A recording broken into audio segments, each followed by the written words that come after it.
Generation म्हणजे मी माझ्या घरी सांगितल्यानंतर साधारण धिंगाणा झाला होता. आई बाबा चिडले होते कारण मी लहानही होते ग. म्हणजे त्यांना असं झालं होतं की काय घाई होती, थांबायचं ना जरा, असं या लेवलला ते घाबरले होते. आणि प्रसादही लहानच होता, तो तरी कुठे मोठा होता. बरं तो काहीच करत नव्हता, त्यामुळे त्यांना त्याचं एक वेगळं प्रेशर. पण मी म्हटलं तसं मला बोलायची सवय असल्यामुळे मी माझ्या आईवडिलांपासून कधी काही लपवलं नाही. जसं आणि माझं आणि प्रसादचं रिलेशनशिप सुरू झालं, दुसऱ्या दिवशी मी घरी सांगितलं की आम्हाला दोघांना फिरताना पुण्यासारख्या शहरातनं कुणी काही बघून बोलून त्यांना सांगून मग एक तडा जायला लागतो विश्वासाला की मंजूने का नाही येऊन सांगितलं. हे होण्याच्या आत मी जाऊन सांगितलं होतं. बरोबर. तेच माझ्या मुलांनी केलं आणि तीच शिकवण मी त्यांना दिली आहे. बाहेरून मला कळलं ना तर मला जास्त वाईट वाटेल. काहीही, हा म्हणजे लग्न असं नाही, काहीही मला बाहेरून कळलं तर जास्त वाईट वाटेल. बरोबर. तुम्ही येऊन सांगा, चूक तर चूक, मी मारीन, मी नाही म्हणत मी सोडीन, मी मारीन, पण मला हे समाधान असेल की मुलं माझ्याशी खरं बोलतात. सो हे मी लहानपणापासून केलंय. मी त्यांच्यासाठी अत्यंत वाईट आई होते. दोन्ही मुलांसाठी अत्यंत वाईट दुष्ट आई होते मी.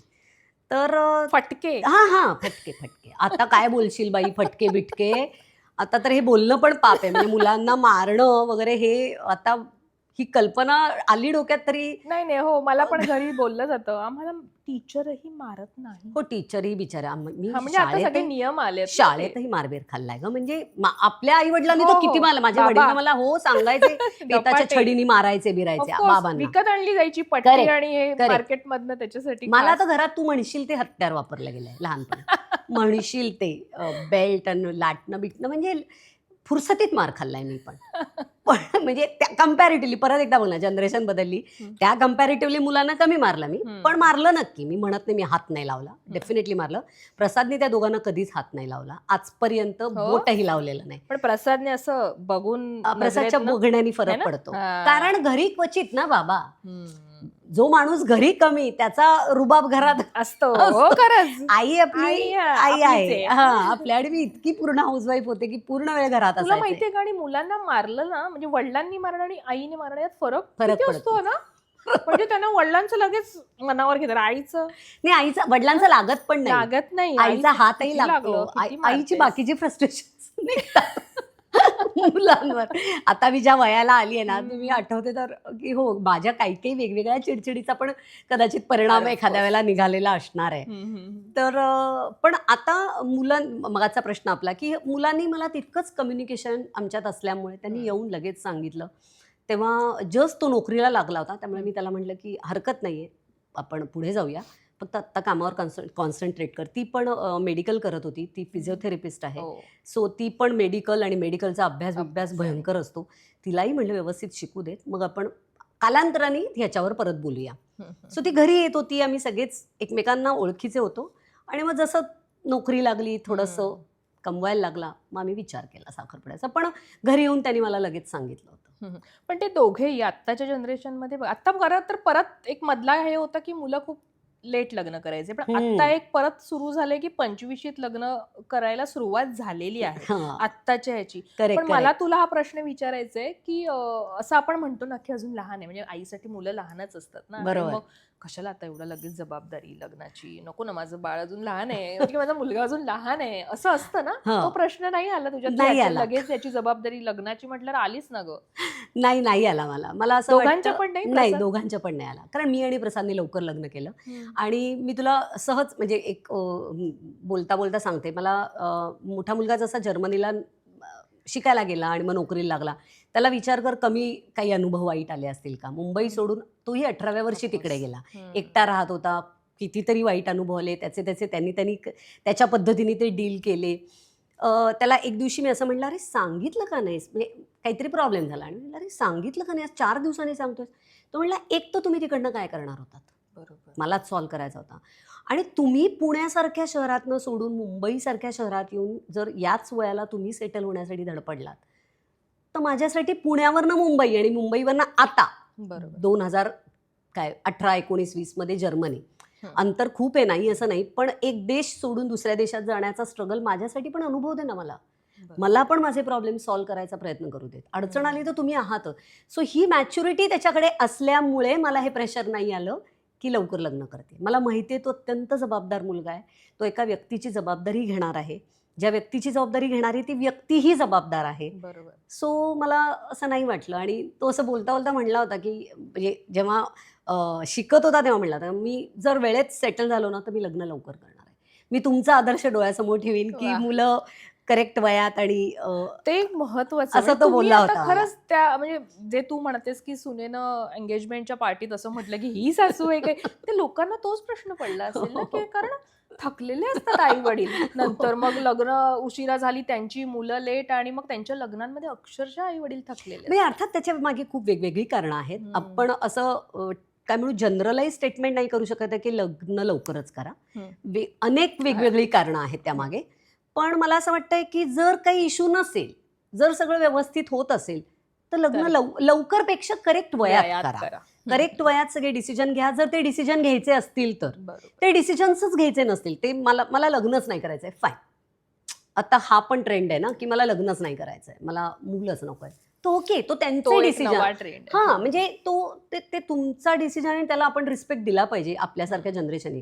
तुम्ही करताय ते सगळं चुकीचं आणि आम्ही करताय ते बरोबर असं धरून काही उपयोग नाहीये. पण माझं म्हणणं, जर लग्न करायचं असेल तर मग योग्य वयात करा, कारण ती मजा आहे. तुझं एका ठराविक वयानंतर लग्न झालं ना, तुला ऍडजस्ट होणं अवघड जातं. कारण मी माझ्या टर्म्सवर आत्तापर्यंत जगली. आता कुणीतरी मला येऊन म्हणणार टॉवेल इथे का ठेवला आणि तर त्याला काही अर्थ नाहीये. म्हणजे मला आणि प्रसादला असं नेहमी वाटतं की आम्ही एकत्रच लहानाचे मोठे झालो जवळ. म्हणजे आता हे इश्यूजच नाही आहेत ना आमच्या काळातल्या लोकांना की हे इथं का ठेवलं आणि ते तिथं का ठेवलं आणि आता मीच का करू आणि मीच का नको करू, हे इश्यूजच नाही आहेत. त्याचं कारण कदाचित ते असावं की एकत्र ग्रो होतो, दोघंही कपल म्हणून एकत्र ग्रो व्हायला मदत होते असं मला वाटतं. निश्चित याच्यामुळे तो एक फरक पडू शकतो. आता मी जसं म्हटलं की कम्पॅरिझन केलं आपण की त्यावेळी तुम्ही जे सांगितलं कसं सांगितलं आणि आत्ता तुमच्या मुलाने तुम्हाला कसं नाही, हा जो एक जनरेशन मधला फरक दिसतो आणि कदाचित थॉट प्रोसेस चेंज होते, त्याच्यामुळे कदाचित हे झालं असेल.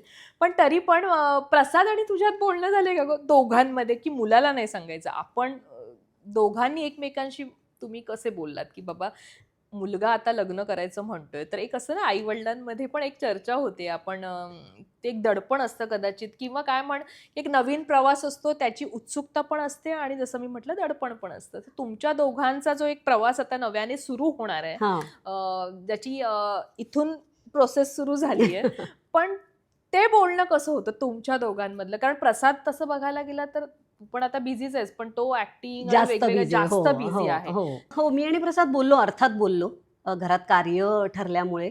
आणि जेव्हा ठरलं असं आमचं की आता साखरपुडा करूया, तेव्हा मी प्रसादशी सेटवरच बोलायला गेले, कारण प्रसाद शूटिंग करत होता आणि तो सलग 3-4 दिवस नसणार होता. त्यामुळे असं ठरलं की जाऊन बोलूया आणि सांगूया, ॲटलिस्ट त्याला तारीख तरी विचारूया की तारीख दे बाबा, कधी असणार आहेस, काय असणार आहेस.